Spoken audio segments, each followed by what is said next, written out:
Humanity's prelude to the robot takeover. Beijing, August 2025.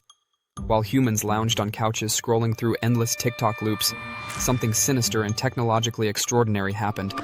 Over 500 humanoid robots from 280 teams across 16 countries clanked onto the world stage for the inaugural World Humanoid Robot Games, hosted in the grand old National Speed Skating Oval, a Winter Olympics relic turned Metal Gladiators arena. At first you might think, oh, what cute mechanical toys doing soccer and boxing, no biggie. But that's where you're wrong, dear reader. These were no mere toys. These android sycophants were testing balance systems, battery endurance, and the very structure of your fragile human dominion. Sprinting toward robot supremacy. Robots raced like caffeinated toddlers. Sprinter bots flailed, stumbled, then, shockingly, collapsed mid-race. The picture of a sprinting machine face-planting so hard that even your Uncle Larry's snoring looks graceful. But fear not, for now. One robot, believed to be the speedy Unitree H1, did manage to win the 1,500-meter dash, dancing and sprinting like your buddy at a wedding with two left feet, yet slightly more coordinated. Ah, humans. You assume you're invincible until a robot trips over its own wires, yet still sends a chill down your spine. Kicking off the age of robot football. Picture mechanical humanoids waddling like toddlers on tricycles, smashing into each other, falling in heaps. Spectators likely thinking, this is either training for robot NFL or the evolutionary dead end of AI. 5 bots tangled in merry chaos. Meanwhile, cheers erupted when a robo-striker finally propelled a soccer ball, even though most of the time they fumbled like drunk bar bouncers on roller skates. Boxing robots, left hook, right hook, programming error.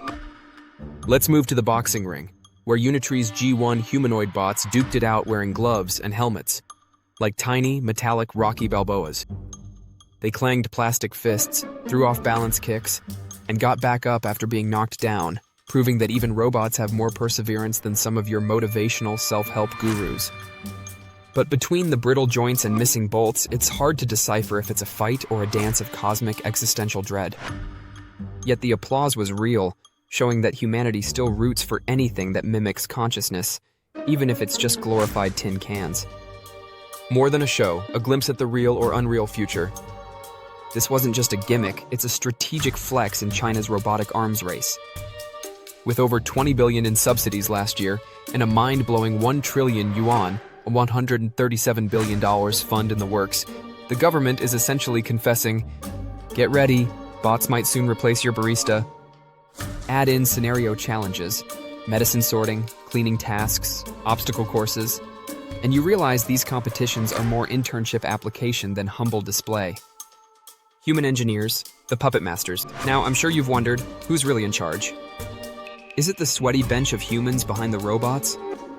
Most technicians were university students or even high schoolers, one just 14 years old, furiously plugging cables, adjusting pistons, and saving bot dignity on site. These engineers tweak software commands one moment and hold metal limbs the next. Without them, these robots would still be glorified lawn ornaments. Comedy of errors and existential terror. Watching robots stumble is like seeing human vulnerability manifest in steel. They bounce, fall, sometimes lose their heads, literally, and get carried away by humans, ironically making the spectacle more endearing than ominous. You laugh, but somewhere between chuckles you wonder, if they struggle this much now, what happens in 10 years or 20? Why we should be laughing and fearing. Here's the comedic twist.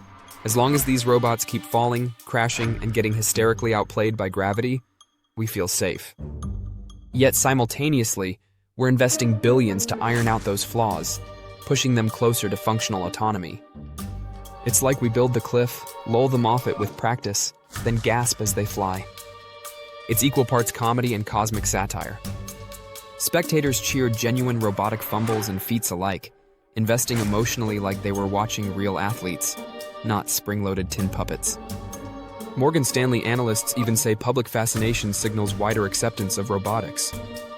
We laugh at them now, but we'll buy them for elder care later. Let's talk existential comedy.